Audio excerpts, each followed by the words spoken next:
Gary, Marty and me, my story of living with a double brain tumour diagnosis and how humour and positivity helped me to cope. In this episode, part 2 of my craniotomy series, I am out in the world for the first time post-op and enjoying a walk in the sun. Oh, here I am, Christmas Eve, back out in the world on a beautiful sunny Saturday morning in Harrogate, out on the stray. My wife's running, I'm not, of course, I'm just drifting down, but it's just so nice to be out and alive and, yeah, enjoying it all. Wonderful. I can tell you it feels a very strange out-of-body experience when just a few days after surgery you're out and about again. It's hard to believe it ever happened. But it certainly did. My head's telling me it did. So my wife, Andrea's just run past. I'm very envious. I can't wait. 6 weeks I've got to wait and then I should be able to run again. The thing is with the running, it just makes me feel good. And obviously fitness is great anyway, but I don't know. It just gives you a little bit of boost of the old endorphins, I guess. And you always feel really good and happy afterwards. Although Andrea's just said that she's finding this run hard because with what's happened she's had an enforced break and it's broken the routine.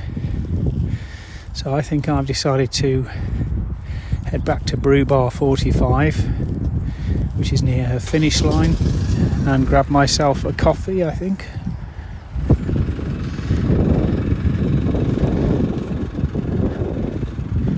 That's the plan.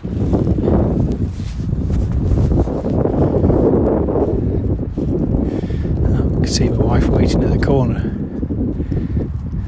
Nowhere near Brew Bar, so I don't think she's given up just yet. Well, it turned out Andrea had enough and she had stopped. She did 3.5k, I think it was in the end.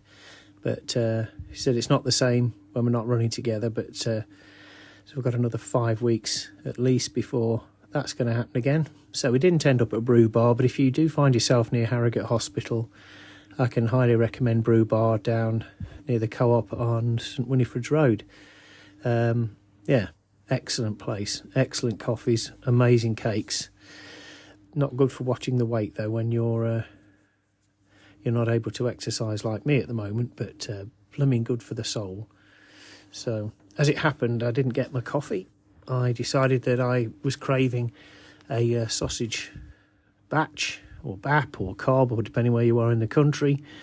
Where I come from in Leicester, it would be a sausage cob from Audsley's Butchers, but they'd sold out. So I ended up cooking us all one because I'd put it in everybody's mind. So, which is a good sign, because last time I could barely stay out of bed for the first week after hospital, let alone make sausage cobs for everyone. But I'm not sleeping that well, which I think is probably the steroids, but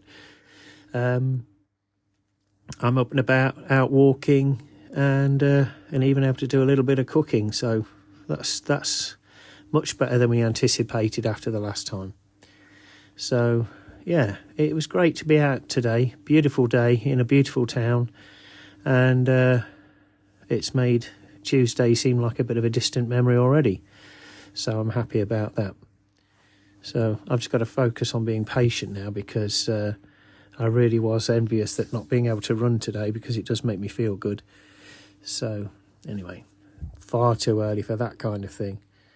So, however, it's now 9:30 at night. So there's been quite a gap since I started recording the first part of this podcast. Painkillers are in, just waiting for them to kick in, and then hopefully get a good night's sleep. So wherever you are, keep well, sleep well.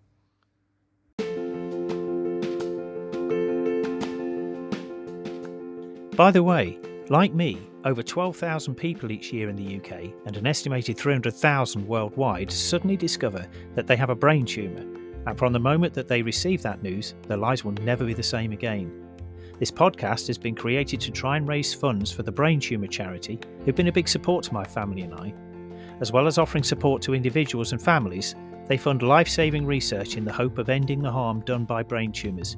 If you can help in any way, big or small, please go to www.justgiving.com facebook.com/fundraising/Stuart-Hannah. That's STUART-HANNAH, and make a donation. Thanks.